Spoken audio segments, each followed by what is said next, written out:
Yeah, man. Well, it's coming in from, Masichinwo. Masichinwo. And the song is a Chinedum. That is too much. Love is too much. Chinedum is almost the same, by the way. Chinedum. Now Chinedum is coming, but Chinedum. I know. But it's African exclusive here, King of Radio on your TV. Mama and Easy's here. We're saying, what's up? How you doing, people? Hope everything is working out right for you. The weather is pretty much cold, but in here it's actually freezing on 16 degrees. Man, it's really pretty cold. Yeah. Yeah, it's actually now 19 degrees. Man. 19 degrees it is. Yeah. But anyway, hope you're doing fine. Fetuli okay, no jetuli. And of course, today is Sammy Smiles' birthday. Happy birthday, Sammy Smiles. From wherever you may be, we definitely want to celebrate you big time. And of course, large upon yourself where you definitely be. Yeah, and of course, sending some love and shout outs to everybody who's actually watching us. And of course, Anisha, you say you live, you are actually watching in on Facebook. You're streaming live on Facebook, and of course, looking at Solution, the vocalist, you also on the show. Trixie, Debbie, you on the show. Patra, you on the show. Ricky Zan as well, you on the show as well. Want to say what's up to you? Hope everything is doing final. And of course, earlier on we talked about a few things. Netwogeda ku Federation of Gospel Artists, and of course I want to ask from you, man. What do you think about gospel artists uniting together? Do you think is there anybody that is uniting gospel artists? I don't know if it's there, but if it is there, excuse me. I don't know if it's there, but if it is there, I don't know about it. Federation of Gospel Artists, Tojiman. Yani. Yani. Tojiman. Yani. Aye, wa yani. Prince Nick, oba. Prince Nick. Roll Nicky. Prince Nick, akai. Prince Nick yani. Yeah, ata Yunaga. Yunaga. Hedinga mau. Muzungu ayende Ulaya. Africa. No, but you see, one of the things that I've realized. So we have those. Probably there should be that. There's always Yunaga, I think. Then there is Fugao Federation of Gospel Artists Association. You know. All I know is that we have a DJ association for gospel DJs. Is it registered? It's a WhatsApp group. Yeah. Okay, not to, but we have like a team. Like okay. That's how we manage ourselves. There is also that possibility that there is money send the kuja government associations. Yeah, I've seen that money. Like I've not seen the money, like but then the arrangements from different mainstream associations. Yes. There is FUDA. And then why I subscribe to DJ AU is also like undergoing, you know. So kati ebintu webitu. So today twagala kwogera ku Federation of Gospel Artists of Uganda. So twagala kubuza their leadership and the question marks amongst the members on the committee. So do you know about these things, or you think? Of course, being a stakeholder in the gospel industry, I definitely always get to know what's happening on ground. Mu gospel industry though sometimes ebimu sirika nefulanga atabilabi ne manyi buli kimwe kigera maaso mbambi manyi. So today we really want to discuss. So you know, if you're just joining us on the show today, we dedicated this show to all the footballers and the lovers of football. You know, abasibi bakapapula Rolex mwena. We love it so much. You know, Rolex guys, like guys who make rollers, usually are into football. Oh, really? Yeah. Interesting. Yeah, bagalanya kapira. And most of the times you find there like midalanga kwa radio. You know, doing football and all streaming live. Well, you can actually get to me right now and also let us know on WhatsApp and let us know the questions that you probably have for the Federation of Gospel Artists in Uganda. So we're definitely going to do this. We'll definitely join Joseph El Shaddai and with the Shadrach Kutesa Joab Promoter as they share their thoughts about the issue. So kati tulabe what we are definitely what we standikira our discussions is afe. mpola mpola mbine ebintu ya federation, because we want us to have, because ne Hamke chemanyi tulina okubanga tulina interview from Hamke, who is the PR of the Federation of Gospel Artists in Uganda, and also Shadrach, I think naye ali ku team, I don't know, tugezageza ko tulabe, and then we'll see what we can actually do. Let's have Joseph El Shaddai in this chit chat segment tulabe, and then we'll be right back.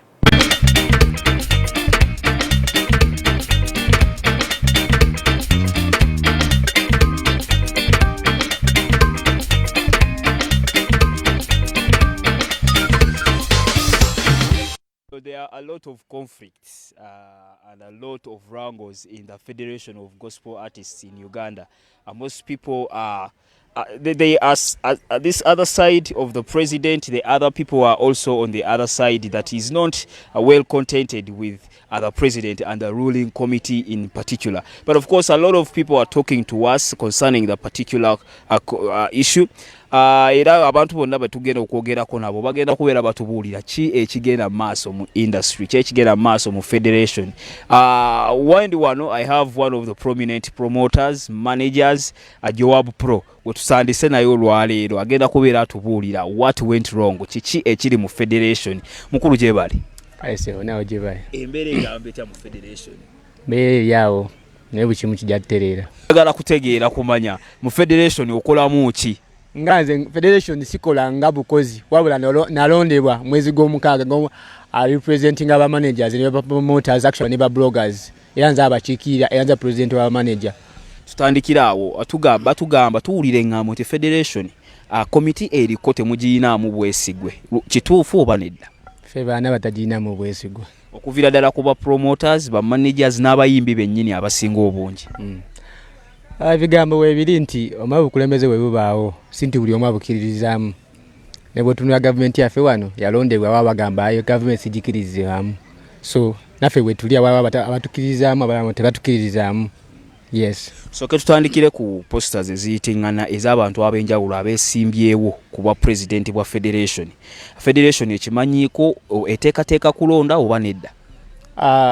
Nange posta nazirabyeko abantu batufu ekikola because committee eriyo sawa zino ebbanga lyayo lyagwako wakuba nti covid ndowooza yatucyankalanya singa twateekako already road map ya election, so post eziyitiŋŋana tetunaba kufuuka official, tetunaba kufulumya koze ekintu okubeera official mufulumya road map yaki ya elections, naye posters ezifuluma oba zemulaba ezifuluma buli lunaku ntuufu era abantu bagenda kwesimbawo.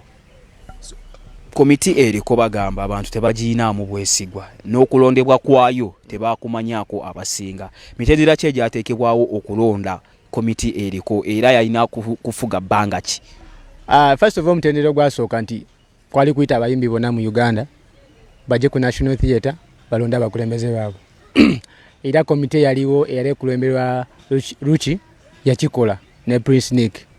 Naye nga bw'omanyi abayimbi ba gospel bano abasinga obayita mu bintu ebimu ndowooza baba n'amasape ani atuyise ye ani oyo, abamu tebajja naye abajja basobola kulonda abakulembeze era abaliwo kati, naye nti principles ezaaliwo nti mujje ku National Theatre kulonda kwaliwo mu mwezi gw'omukaaga era abajja balonda era n'ebifaananyi weebiri.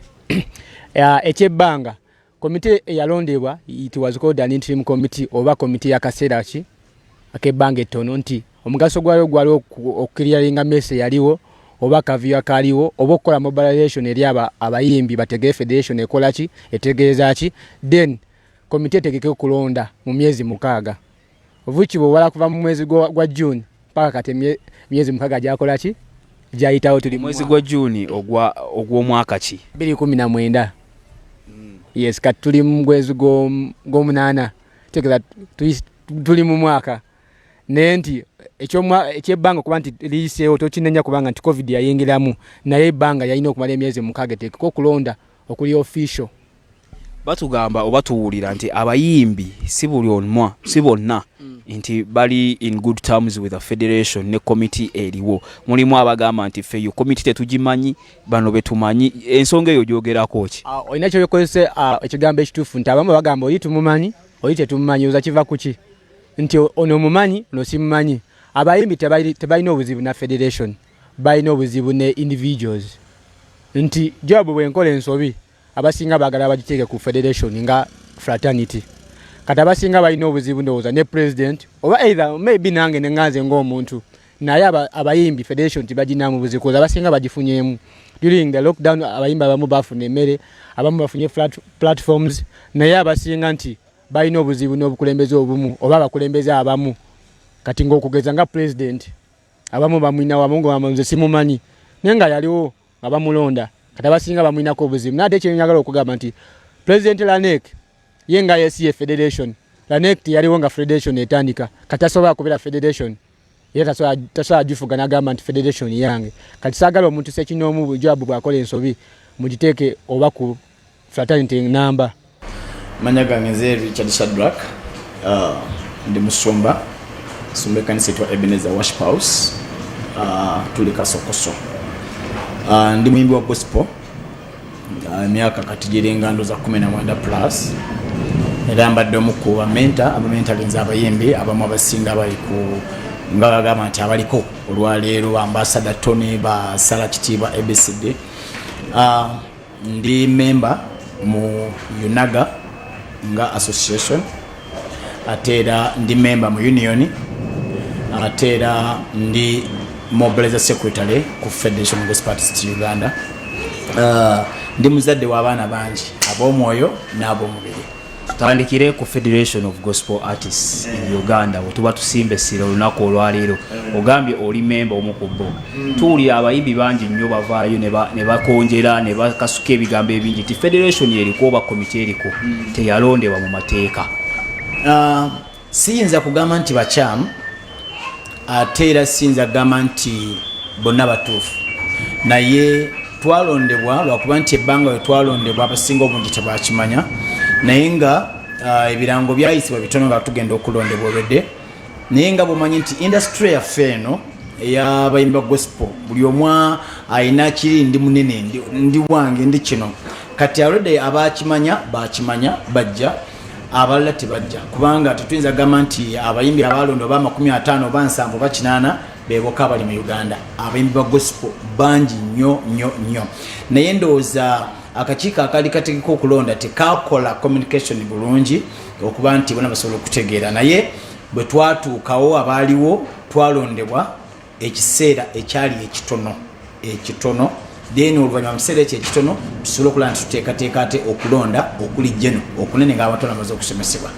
Okuva awe mwalondebwa okutuuka ebbanga liwe liriko kati abantu abasinga bavudeyo ne bagamba nti mwaweebwa ebbanga lya myezi 6 okuteekateeka okulonda guweza omwaka n'eŋŋambo ziyitingana nti kati mwagala kwewa myaka 5 nga mufuga ensonga eyo gyogerako ki? Twalondebwa emyezi 6 mu myezi 6 mwe twalina ndowooza okukola foundation yayina okuteekateeka okulonda kuli okwali kugenda tutambuza ekisanja eky'emyaka 2 so wakati awo mu kutambula ne tubeerawo ne langoozi ezaaliwo twafunamu bannaffe abaakubwa abafuna accidents ez'enjawulo like ambassador Tony yagwa mu babbi twalinawo omwana awo bamuyita mitaniso yafa yali wa kidney kati ne tubeera mu langoozi ezo ate by accidentally covid watusangira kati wakati awo ne tugamba nti katumuvinge covid bwanaggwako tubenga tusobola okukola ki okubanga abajuke badde tebatukkiriza kukuŋŋaana kubeera abantu bangi so wabaddewo ebiwulirwa nange mbadde mbiwulira nze okusinziira constitution gye tutwala tumanyi tuliko emyezi 6 lwakuba nti kano eno period eno yayongerwamu olwalangozi nezaaliwo ambassador Tony n'abaana abalala then ne covid-19 naye nga tukkiriza nti soon bagenda kuddamu kuteekateeka okulonda naye ng'ekyemyaka 5 ekyo ky'abantu oba kya muntu nga Ssekinoomu tetukikkiriza nakya tekiriyo. Olowooza ensonga eva ku ki okubeera nga kubanga umbrella eno ey'aba gospel artists erina kubeera emu naye tulaba nga obubiina bungi nnyo obutwala ba gospel artists nti abamu tebakkiririza na mu federation eriwo ya kakati kyenyinza okwogera ku ekyo nti abantu tebafuna kusomesebwa kulungi era singa nange tonfunye tewanditegedde kikiri munda mu nze so associations tezafuna kukuŋŋaanyizibwa okusomesebwa naye nga singa banasomesebwa kubanga wenjogerera wano n'olwaleero abamaze okukonfaminga zirindo zaso zisukane mu 2 kati kubanga zize zikitegeera nti oli bwajja n'akumeetinga n'omunyonyola n'addayo n'akiguza bammembers be basobola okubanga bajja naye tulinawo kati abamu baddidde ekyenyizo gaba nti noza WhatsApp groups ne bazifuula associations okitegeera kawina gaba nti nze na WhatsApp yange gundi nze nina gundi eyo association no siwe kina okubeera naye bangi abatakkiririza mu kyo mu butuufu bwabwe kubanga tebanayigirizibwa naye ate banayigirizibwa bajja kukirabanga kirungi for example nzo nsanze omufunyi olwaleero nkugambye nti ndi member mu association eya Yunaga nkugambye nti ndi member mu Yunaga kati bano bonna okunkuyega okuntuuzaayo bamala kumbuulira mazima nendabanga ebintu byabwe binkolera era nga bingasa nenjoyininga nenyingira ekyokubiri si bonna nti basobola ate okukkiriza no kiringa kati kuba kati nze nyimira mu offices 2 ndi Musumba ate ndi Muyembe kati wetudda mu offices nezaffe ez'Ekisumba tulina tulina zi National Fellowship tulina zi Baffe tulina zi Miracle Center tulina zani kati si wonna nti abasumba bonna gye bali buli omu agenda mu ekyo mwasobola okubenefitingira ate nga asobola okuyambibwa. Musumba ekisembayo ogambye oli omu ku committee ya Federation of Gospel Artists in Uganda kiki muteeseteese okubeera nga muteekayo okulonda oba tubaweeyo ebbanga lya myaka 2 okubeera nga mukirowoozaako? Ekyemyaka 2 kiyinza obutasoboka olw'ensonga nti nina ekiramu kyentokogera nti Katonda tasobola kwebba ate Katonda tiyeekubajje. Kino kyatandikibwa Katonda ate n'abakitandika tuli ba mwoyo ate kino kyetukola kya mwoyo. That means singa tugamba nti tuwambe emyaka 2 oba myaka 5 olutubeera babbi bwe tubanga Katonda amanyi kyetukola tugenda kuteekateeka okulonda. Era kyo kyenjagala ogamba bonna abatulaba ku Spirit TV nti mulinde messages mulinde amasimu okuva ewa Mobilize Secretary nga yenzike nnyini ayogera. Era ndi mukola research okufuna buli leader ayina department gyakulembera nja mukubira simu mu meeting face to face. Kakati bano bonna abalala abasaasaanya manyi tulina obuzibu tulina abantu abala omuntu lulakwata WhatsApp ye bwati n'alabanga Uganda yonna yagirina okitegera naye ate obukulembeze buva eri Katonda era buli lwokola ekintu ng'okikolera mu mwoyo ng'okikolera mu bwa Katonda kituukirira ku ekyo kingi kirina okutuuka. Musumba tubuuzaawo wennyini ku ky'omwoyo tulabyeko omukulu Vice President Wisdom Kaye ng'atugamba nti Federation essaawa eno tefugibwa tegenda kufugibwa muntu wa mwoyo efugibwa omuntu alina ssente. Golowooza kiki ekikolwa omukulembeze anaafuga Federation y'aba Gospel Artists? Kakati nze ebbanga lye mmaze kugambye nti maze emyaka kati 19 mu music. Abasinga obungi bampita muzeeyi si kubanga nti ndi muzeeyi but ebigambo byensharinga nabo ebigambo byementalingibwa nabo nze nkulemberwa mwoyo. Gospel ministry ekulemberwa mwoyo. Kati tulina ekintu ekyatugwamu twagaana okwawula ministry ne industry. Kati abamu ministry bagirabidde mu industry. That is good kuboko kigawe bakiri naye nze ate nze nkitwala nti it's a ministry okitegeera sisobola kwawukana na mwoyo bw'obonja udde ku mwoyo awo nze ekisinde mba nkivaamu ekyo kubanga mba sitegera bw'ogenda kuntwala Bibuli egamba nti mutandikira mutya mu mwoyo ate ne mumaliriza nga muli mu mubiri. So nze njagala okugamba abandaba essaawa eno nze Richard Shadrack mbadde mu industry eno mu ministry eno ebbanga kyenjagala obagamba kikino tutambulira mu mwoyo. Twalabyeko abatandikidde mwoyo ne bawunzika kubanga bangi be twatambulanga nabo nga twabalabo bakola ki basala ekkubo naye ffe ne tusigalayo nga tukyaliyo kubanga satandika nga ndi Musumba no natandika ndi Muyembe nkuyimba Mukama muyanzija nampita eno nini nsigala ng'era nina ekyo kyensigala nga nkola ki kubanga bwe badde minisita kati emyaka 6 nasooka nendizenga nga sikyayima asooke male minisita sokumanyi sokola ki oxtabling then ni coming back era we nakomawo music najja yakola bulungi era nsikiriza nti mwenna abaagala okugenda mu maaso naddala nga bwalokoka mu bigambo byonna wawuliramu ekigambo ekiyitibwa omwoyo omutukuvu kitaffe omwana n'omwoyo omutukuvu sigala ku mulamwa ogw'omwoyo omutukuvu. Abagamba nti ebintu byatandisima bijja kubeera mu mubiri simanya bya ssente kino kyenjaba bagamba atalina mwoyo atalina kisa atalina Katonda ne bwaba na ssente ayina omwoyo asinga alina ssente 100% spiritual Bible tubekyogerako so kati ffe tutambulira wakati mu mwoyo kubanga Katonda bwe mba nina Katonda nga nina Yesu yennyini nga nina omwoyo yennyini money will come.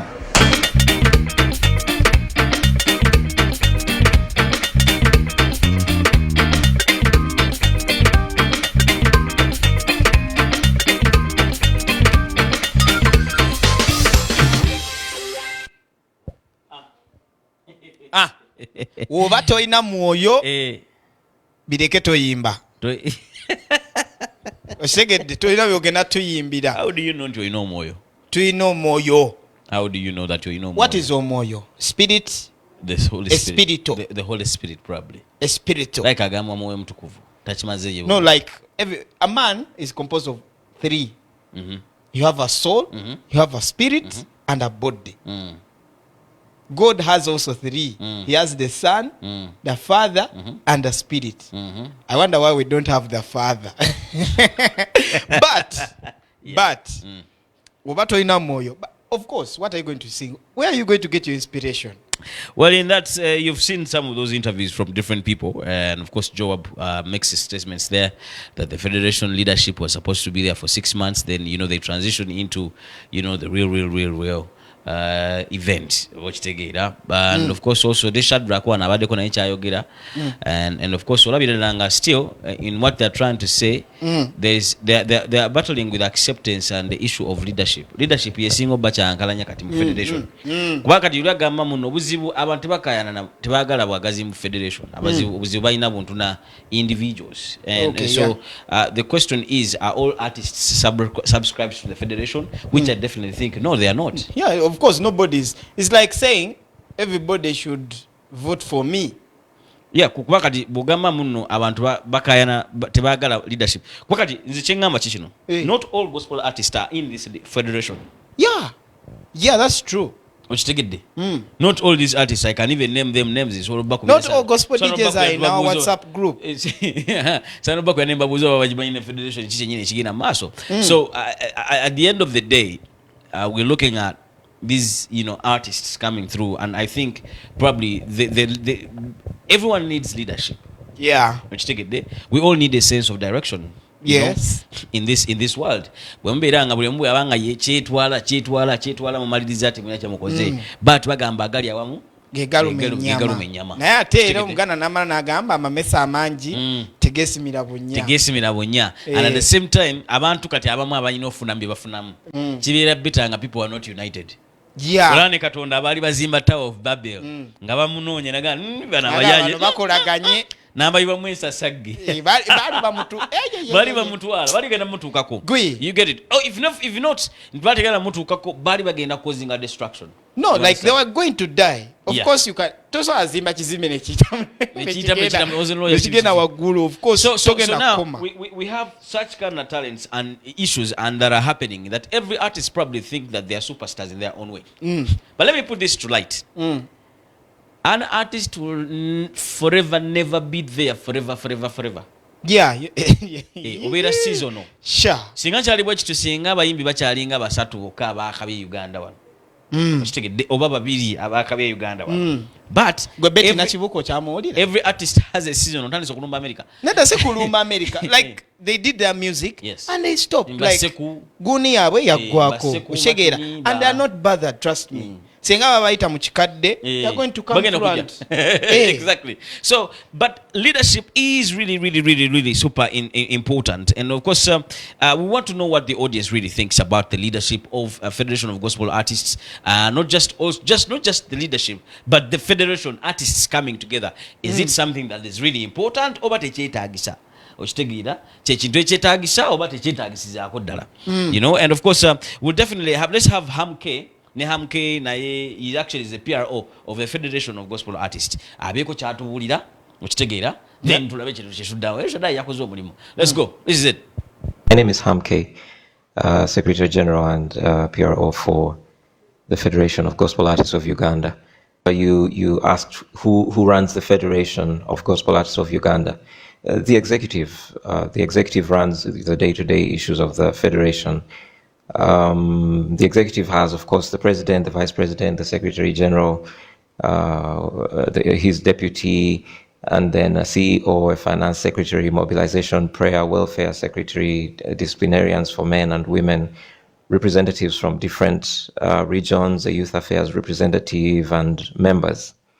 Okay, so that's the executive that runs the federation. There have been rumors of a change of administration or whatever it is, but the federation would like to disassociate itself from those rumors purporting change of leadership. There is no such thing. This only happens through an election, which is coordinated by the CEO of the federation, and therefore if there's no formal communication to that effect, any contrary claims should just be ignored and its propagators treated with the contempt they deserve. So the executive is as is, like I just indicated to you. You also had a question about criteria. What criteria is followed to choose leaders, or was followed to choose the leaders that there are? Again, it's the same criteria. It's through an election. It was through an election by majority vote. That is how the leaders came into office. And about the length of the term of leadership, it is 2 years. The Federation's constitution stipulates a 2-year term. Is the Federation still running by its initial values, was another question you raised, and I would say, yes, it is. The Federation of Gospel Artists is basically founded on Christian values. And so we certainly make every reasonable effort to uphold those principles and values. So yes, it is still running based on those values. The big question, perhaps, the biggest question, perhaps, is the Federation Federation of Gospel Artists of Uganda helping the artists? Is it benefiting the intended beneficiaries that it was set up for, especially in this uncertain period of COVID-19? I call that the biggest question because I think it's really topical and it's a situation where a lot of people are having questions right now. But yes, the Federation is certainly helping. It is certainly making initiatives to support and to help the artists to survive through this period. Also to learn better. We have started TV shows. Some of us have started TV shows. The CEO and I do a TV show every week called The Gospel Chat Room. And on this program, we are sharing every week. We are sharing every Monday. We are sharing ideas and insights and getting different experts and consultants from the industry in different areas, in promotion, in production, in marketing, in online sales, in different areas, to come and share insights with gospel artists so that they are able to survive in the new normal. A lot of the things that are being done around the world in the industry, the music industry, and in other industries and other kinds of businesses, people have moved online. People are working at home. People have changed the approach in which they are doing business. So we must necessarily adapt to the new times. And we have developed these programs. We are doing research. We're finding other people that have already been in these spaces, the online spaces, to help artists catch up with what's happening. And so, yes, we are doing that. And there are several interventions that the Federation of Gospel Artists of Uganda has previously organized, especially during the total lockdown period. For instance, the Federation lobbied for food and financial support for hundreds of artists. And you only need to speak to a few of them to know that several of them, it was even all over the news. So you would probably know that those who registered as advised indeed benefited from this arrangement. So hundreds of artists were actually aided with food aid and financial support. There have been other drives that have been coming, which especially the president has been championing to help those that have been in need, in financial need, some for rent, some for health reasons. There's a baby that's been in hospital. It's a drive that many of us in the Federation have picked up and owned to see that she's called Baby Pearl, that's been hospitalized and on oxygen and that kind of thing. We've been pushing this to see that there is help, using every platform that God has availed us initially and as a team to see that this child is helped. And the last I heard was the baby has been discharged, which is a wonderful thing. And that is with support and efforts from the Federation to mobilize artists and other friends and stakeholders to help in those different ways. So in the limited ways that we're able to do, we've been able to do that and to help the artists that need help when and as those needs arise. In the absence of concerts and gatherings, the Federation has also helped by developing and organizing various TV and online shows. So these have enabled the artists to continue showcasing their craft and, of course, to continue getting their ministry to the people of God, which is the important thing. Last weekend alone, we reached over 19,600 people through online platforms alone. That's not to consider the TV, those that watch directly on TV, but the online platforms alone through Facebook streams and that kind of thing reached over 19,600 viewers. That is a draw that very few artists would do in their individual capacity. So working together as a team, each of us reaching out to a different platform that we can reach out, we're able to pull these people together and make sure that the artists continue to minister and that the people of God continue to be blessed. So yes, the Federation is certainly helping and making all of those efforts to help the ministry go forward. There are also business arrangements and partnerships that we've been negotiating over time in order to empower gospel artists economically, which is very important. There are innovations like the Imba app, which is a music selling app, which I am personally pushing that one to make sure that artists get their music. There's a way to get their music to their fans. Okay, a way that is efficient, a way that is cost effective for both the artist and for the fans who are buying the music, because the music is for sale and they can conveniently pay with mobile money. So this is a platform that has been recently developed, and I am pushing it personally to make sure that all members of the Federation and the other artists, other gospel artists who may not have decided to federate, to make sure that they can benefit from it. Hamke. Yeah, goes in there and just now our insight says is and of course I think some of the things and I think the other one of the things that he's trying to highlight about more in this audio phone call is what the Federation has done. Let's take it there and what it is doing. Chichi muzee empewe kuisema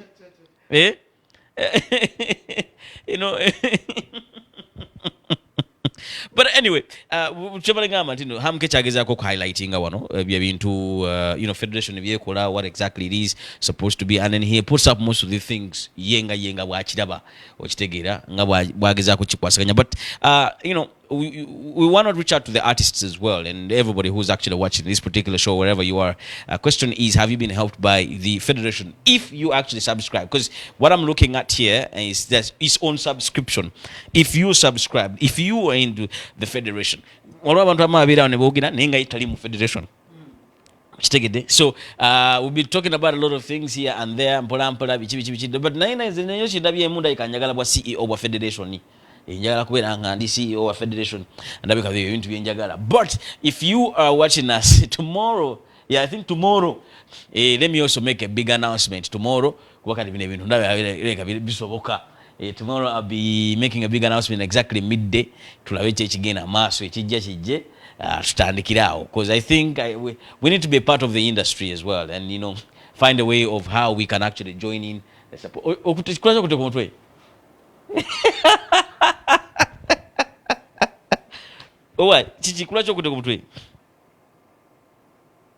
I just mentioned that, So, but tomorrow, King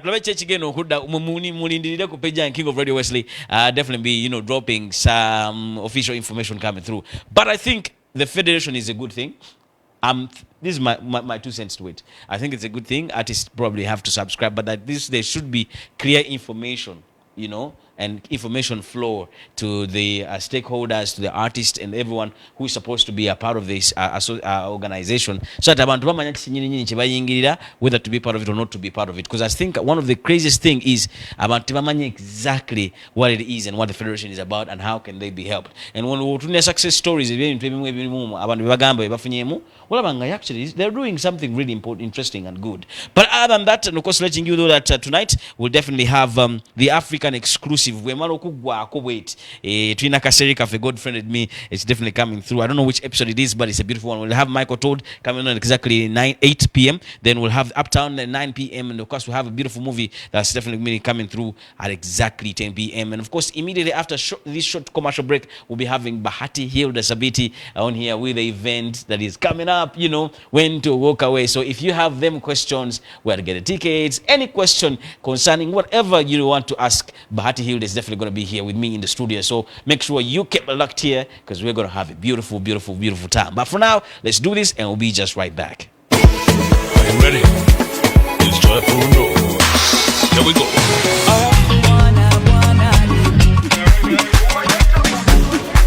Jerusalem, Ikayalami.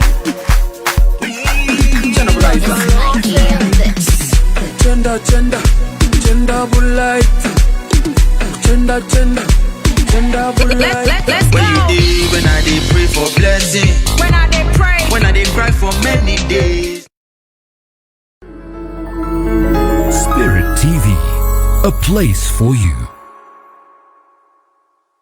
It's time for the new heroes, new records. It's time for the new formations and tactics. It's time to repeat it. Don't miss the FA Community Shield between Arsenal and Liverpool live and in HD on StarTimes. Simply subscribe to StarTimes Classic or Smart Bouquet for only 26,000 shillings a month to watch Arsenal vs Liverpool in Community Shield this Saturday 29th August 2020. StarTimes, the new home of football. Spirit TV, a place for you. People say that God has a plan for all of us. Well, I never believed that to be true. Our dad is a reverend. Miles is an atheist. What is it going to take to bring the two of you back together? I thought I had it all figured out, but then something happened and it changed my life forever. I got a friend request from God, and it turned my life upside down. Who's John Dove? Hey, John Dove! Somebody something Dove! I think you just saved my life. I don't know who's behind this or why they chose me. We owe it to ourselves to open our minds to a new way of seeing the world. It's not going to be easy. Change never is. We just need to have the courage to take the first step. Spirit TV, a place for you. Tonight on Spirit TV. I don't know who's behind this or why they chose me. We owe it to ourselves to open our minds to a new way. But there is only one person who can, will, and... Well, I think you know that by the time we're done tonight, I'm not going to have destroyed anybody's faith. Let's go to the... Wanna see the fame, them to see we struggling, them to know the pain. If I was a bird, I'd fly away, but I ain't so...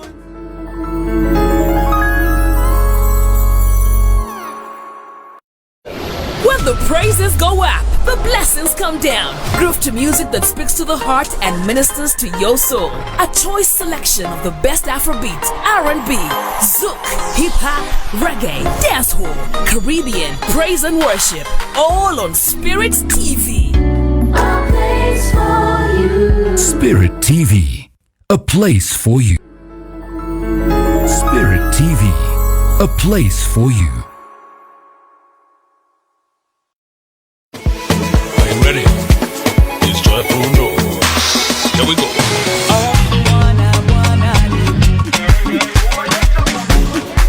Jerusalem, Ikayalami.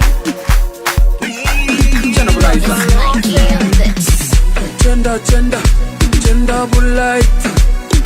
Gender Let's When you did, when I did pray for blessing. When I did pray. When I did cry for many days. And knocks on the beat.